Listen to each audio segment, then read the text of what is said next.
জুমার দিনের প্রথম সুন্নত হচ্ছে জুমার দিনের ফজরের নামাজটা জামাতে পড়া। জুমার নামাজের প্রথম সুন্নত হচ্ছে ফজরের নামাজটা কি পড়া? জামাতে। আফদালুস সালাওয়াত ইনদাল্লাহি সালাতুল ফাজরি ফি ইয়াউমিল জুমআতি ফি জামাআহ।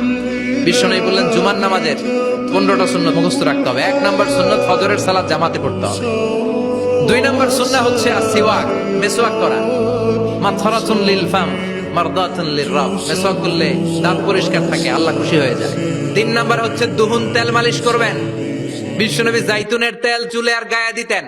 বিশ্বনবী বলতেন ওয়াদাহিনু ফাইন্না ফিত তাদহিনে বারাকাত, তেল খাও, তেল দাও, তেল মালিশ করো, তেলের ভেতরে আল্লাহ বরকত ঢুকাইয়া দিছে। 4 নম্বরে আত্তিব, জুমার দিনে সুগন্ধি লাগিয়ে যাওয়া সুন্নাত। লাগাবেন?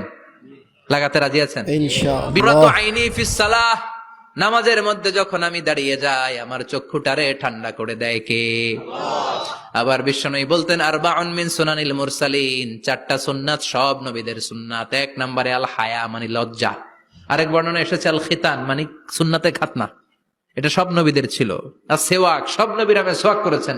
আর তিব, সব নবীরা আতর লাগিয়েছেন। আর নিকাহ, সব নবীরা বিয়েও করেছেন। চিল্লায় পড়েন আল্লাহু আকবার।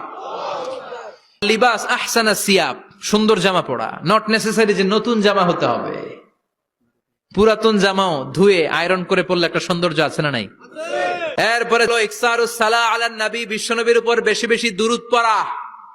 বিশ্বনবী বলতেন জুমার দিন শ্রেষ্ঠ দিন, এই দিন আমার উপর বেশি বেশি দুরূদ পড়ো। ফাইন্না সালাতাকুম মা'রুদাতুন আলাইয়া, কেননা তোমরা যে আমার উপর দুরূদ পড়ো, আমি মরে যাওয়ার পরে এই দুরূদ গুলো কে পাঠিয়েছে তার নাম, তার বাবার নাম সহ ফেরেশতারা আমার কবরে দিয়ে আসে। সুবহানাল্লাহ। এরপরে বিশ্বনবী বলতেন জুমার দিনে সূরাতুল কাহাফ পড়বা। কাহাফ পড়া সুন্নাহ। সূরাতুল কাহাফ পড়তে রাজি আছেন? রাজি আছেন তো? 18 নম্বর সূরা, কোরআনের একেবারে মাঝখানের সূরা। এরপর আত-তাবকির ইলাল মসজিদ, মসজিদে আগে আগে যাওয়া সুন্নত। আগে যিনি যাবে উনি কি পাবে?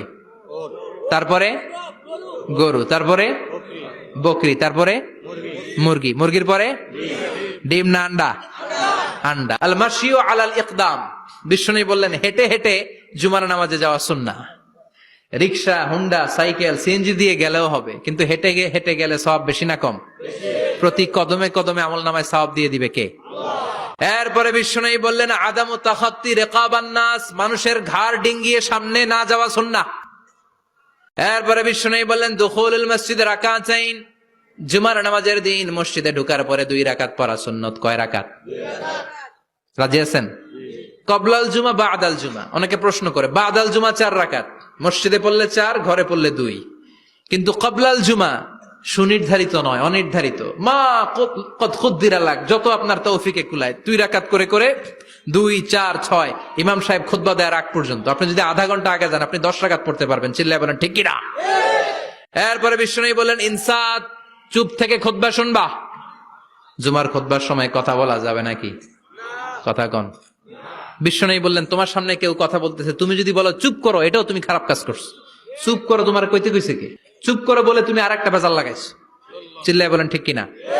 তাহলে জুমার নামাজে কথা বলা যাবে না। কেউ কথা বললে চুপ করো, এই কথাটাও বলতে বিশ্বনবী নিষেধ করেছেন। চিল্লায় বলেন ঠিক কিনা? এরপরে মজার একটা কথা বিশ্বনবী বলেছেন, জুমার নামাজ পড়তে যেয়ে যদি কারো ঘুম আসে জায়গা চেঞ্জ করে বসো। জুমার নামাজ পড়তে যায় ঘুমান না, এরকম কে কে আছেন আল্লাহর ওলি? হাত তোলেন। হাত তুলতে পারবেন? আমিও তুলতে পারবো না, আমি কত ঘুমাইছি। জুমার খুতবা শুনতে গেলে ঘুমাস, কারণ রহমত নাজিল করে কে? পুরো মসজিদের ডানে বায়ে রহমতে ঠাসা, খালি ঘুম আর ঘুম।